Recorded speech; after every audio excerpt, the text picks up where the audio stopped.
आपल्या रेशनिंग कार्डला आपले आधार लिंक आहेत किंवा नाही हे कसे ओळखावे? नमस्कार. शासनाच्या माहिती सेवा योजना इत्यादींसाठी मराठी ट्रेलरमध्ये आपले सहर्ष स्वागत.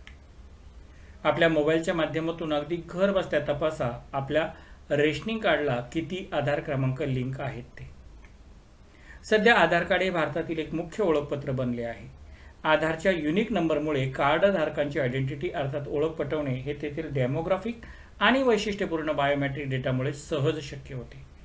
आज जवळपास भारतातील 95% लोकांचे आधार बनलेले आहे. आता आधार क्रमांक हा रेशनिंग कार्डला जोडण्याची प्रक्रिया सुरू आहे, जेणेकरून भारतीय नागरिकांना विशिष्ट सरकारी योजनांचा लाभ मिळवता यावा.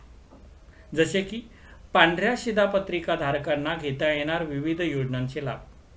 या योजनेचा लाभ घेण्यासाठी करावे लागेल रेशनिंग कार्डला आधार कार्ड लिंक.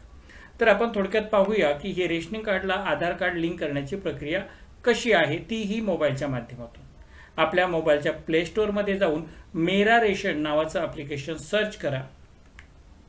या ठिकाणी मेरा रेशन नावाचं ॲप्लिकेशन आलेलं आहे. आलेल्या ॲप्लिकेशनला डाउनलोड करायचं आहे किंवा इन्स्टॉल करायचं आहे. इन्स्टॉल केल्यानंतर ज्यावेळेस त्याची इन्स्टॉलची प्रक्रिया पूर्ण होईल त्यावेळेस आपल्याला या ठिकाणी ओपन बटनला क्लिक करायचं आहे. अन्यथा आपल्या मोबाईलच्या स्क्रीनवरती मेरा रेशन नावाचं एक आयकन आलेलं असेल, त्याला क्लिक केल्यानंतर आपला मेरा रेशन नावाचं जे सॉफ्टवेअर आहे ते ओपन होईल. या ठिकाणी जर पाहिलं तर मुख्य करून 2 भाषा आहेत, हिंदी आणि इंग्लिश. जर आपण इंग्लिश चूज केलं तर आपल्याला इंग्लिशमध्ये मिळेल, परंतु आपण काही जर त्या ठिकाणी निवडलं नाही तर बाय डिफॉल्ट हिंदी आहे, तर आपल्याला हिंदीमध्ये माहिती मिळायला सुरुवात होईल. जर समजा आपल्याला यामध्ये जाऊन आपली भाषा बदलायची असेल तर आपण मेनूमध्ये च्या बाजूला असणाऱ्या 3 जे बटन्स आहेत त्यांना क्लिक करा आणि त्या ठिकाणी आपल्याला भाषा बदलण्याची प्रक्रिया जी आहे ती करता येईल. या ठिकाणी मी माझ्या आवडीची भाषा निवडलेली आहे, जेणेकरून माझ्या मुख्य मेनूमध्ये मला आता सर्व काही माहिती जी आहे ती मी निवडलेल्या मराठी भाषेमध्ये पाहायला मिळेल.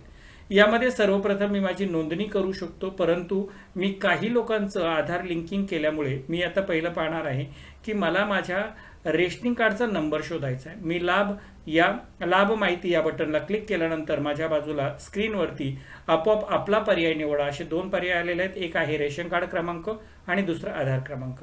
रेशन कार्ड क्रमांक या ठिकाणी 12 अंकी युनिक नंबर जर आपल्याला माहीत असेल तर आपण तो टाकू शकतो. अन्यथा या ठिकाणी आपल्या रेशनमध्ये लिंक असणारा एखाद्या व्यक्तीचा आधार क्रमांक टाकून आपण त्याला सबमिट बटनला क्लिक केल्यानंतर आपल्याला आपल्या रेशनिंगची पूर्ण माहिती मिळेल. यामध्ये आपलं राज्य कोणतं आहे, आपला जिल्हा कोणता आहे, आपण कोणत्या योजनेअंतर्गत येतो, आपल्या रेशन कार्डचा युनिक आयडेंटिटी नंबर कोणता आहे, रास्ताभाव दुकानाचा नंबर कोणता आहे, वाटपाचा महिना काय आहे, वाटपाचं वर्ष कोणतं आहे, तुम्ही आता घेतलंय का, शिल्लक किती आहेत, ही संपूर्ण माहिती आपल्याला या ठिकाणी पाहायला भेटेल.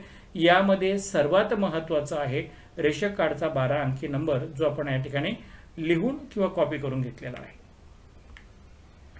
या ठिकाणी आपण पुन्हा एकदा मुख्य मेनूमध्ये येतो. त्या ठिकाणी आता आपल्याला पाहायचं की आपले रेशनिंग कार्ड बरोबर आधार किती लिंक आहेत, म्हणून आपण आधार सीडिंग या बटनला क्लिक केल्यानंतर या ठिकाणी आधार सीडिंगमध्ये आपला पहिला पर्याय ओपन झाला, रेशन कार्ड क्रमांक.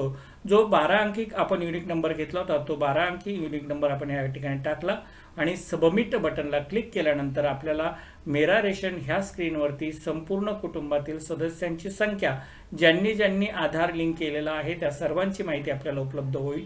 जर यामध्ये कुठलाही घरातील सदस्य ज्याचा आधार लिंकिंग झालेलं नाही त्याचं आधार लिंक करण्यासाठी आपण पाठवू शकतो. म्हणजे या ठिकाणी आपल्याला ही संपूर्ण माहिती मिळालेली आहे. अगदी चुटकीसरशी एका क्लिकवरती आपल्याला ही संपूर्ण माहिती मिळालेली आहे. ज्यांचे आधार रेशनिंग कार्डला लिंक झालेले नसेल त्यांनी आपले आधार रेशनिंग कार्डला लिंक करण्याची मुदत आता 30 सप्टेंबर 2024 पर्यंत करण्यात आलेली आहे.